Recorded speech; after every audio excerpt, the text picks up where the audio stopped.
မင်္ဂလာပါရှင်ဇော်ဇော်ဆိုဖာဆေးရုံမှာကြိုဆိုပါရစေဒါလေးကတော့နိုင်ငံခြား luxury design ဖြစ်တဲ့ sofa design လေးပဲဖြစ်ပါတယ် sofa ရဲ့ design ကိုကြည့်လိုက်တာနဲ့ညီမတို့ပုံမှန်ထုတ်နေကြလူကြိုက်များဆုံးအိမ်သုံး sofa design မျိုးမဟုတ်ဘဲနဲ့ဒါကြတော့ customize ပေါ့နော် customer တဦးက customize အပ်ထားတဲ့ sofa design လေးပဲဖြစ်ပါတယ် sofa ရဲ့အကျယ်ဝန်းကတော့9ပေလောက်တော့ရှိတယ် customer ကဒါ customize အိမ်မှာပေါ့နော်ထားမယ်နေရာအကျယ်ဝန်းနဲ့တိုင်းထွာပြီးတော့အပ်တာဖြစ်ပါတယ်အခု sofa လေးကကြည့်လိုက်ရင်သာသေးတယ်လို့ထင်ရပေမဲ့အခုညီမလိုမျိုးဝါတဲ့လူတယောက်ထိုင်လို့ရှိရင်နစ်မြုပ်ဝင်သွားတဲ့ design မျိုးပဲဖြစ်ပါတယ်ဒါဆိုလို့ရှိရင်တော့အိတ်ခမ်းလေးအိတ်ခမ်းမှာပေါ့နော်ထားမယ်ဆိုလို့ရှိရင်ကွန်ဒိုတို့အိတ်ခမ်းတွေမှာထားမယ်ဆိုမိမိပေဆိုင်အတိုင်းပေါ့နော်စိတ်ကြိုက်အဲ့လိုရတာဖြစ်ပါတယ်ဒါကတော့ customer အိမ်နဲ့ customer ကွက်တီပေါ့နော်မှာထားတဲ့ပေဆိုင်ဖြစ်ပါတယ် sofa ဆက်ရုံဖြစ်တဲ့အတွက်ကြောင့်အတိုင်းထွာကိုစိတ်ကြိုက်ကြီးလို့ရတယ်လို့စိတ်ကြိုက်လေးသေးလို့ရပါတယ်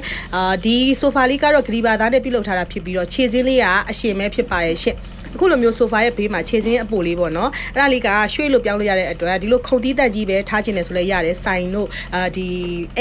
body dental clinic တို့ပေါ့နော်ဒီ nail salon တွေမှာအရှိမ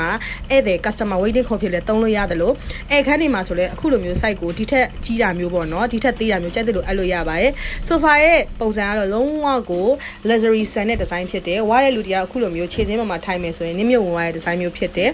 sofa ကအဓိကအောက်ကအကွက်ကလေးတွေပေါ်ထားတာနဲ့လုံးဝကိုဖောင်းဖောင်းအီအီလေးပေါ့နော်အဲ့လိုပုံစံမျိုးလေးဖြစ်တယ်အခုဒါညီမအိပ်ပြတာပဲဖြစ်ပါတယ်ဝါရလူကြောက်ကောင်းကောင်းအိပ်လို့ရတယ်အခုလိုဒီ sofa တစ်ဆက်ကိုပေါ့နော်ညီမတို့အနေနဲ့ကြတော့ဒီလို sofa တစ်ဆက်အပြင်ခေါင်းလေးတွေပါတယ်အခုလိုရှေ့ကခုံလေးတွေပါတယ်ပေါ့နော်ဒါကတော့ customize အပ်တဲ့ဖြစ်တဲ့အတွက်ကြောင့်ဈေးနှုန်းကတော့မိမိယူတဲ့ pay site တာပေါ့နော်စိတ်ကြိုက်လို့ရပါတယ်ဒါကတော့အခု customer အင်ကိုတပ်ဖို့တော့မှာဖြစ်ပါရဲ့ရှင့်မှာအားပေးကြတဲ့ customer များအားလုံးကိုကျေးဇူးတင်ရှိပါတယ်စောစော sofa ဆက်ရုံရဲ့ Viber နံပါတ်နဲ့ဖုန်းနံပါတ်လေးကတော့39998966ဖြစ်ပါတယ်စက်ရုံကရန်ကုန်အရှိတကုံမြို့နယ်မှာတည်ရှိပါတယ်ရှင်အမြဲတမ်းအားပေးကြတဲ့ customer များနေရန်ကုန် customer များအားလုံးကိုစောစော sofa စက်ရုံမိသားစုကကျေးဇူးတင်ရှိပါတယ် sofa စက်ရုံဖြစ်တဲ့အတွက်စိတ်ကြိုက် design စိတ်ကြိုက်အရာစိတ်ကြိုက်ကာလာကိုစိတ်ကြိုက်ပေါ့နော် space site အတိုင်းရရှိပါပဲဖြစ်ပါရဲ့ရှင်အားလုံးကိုကျေးဇူးတင်ပါတယ်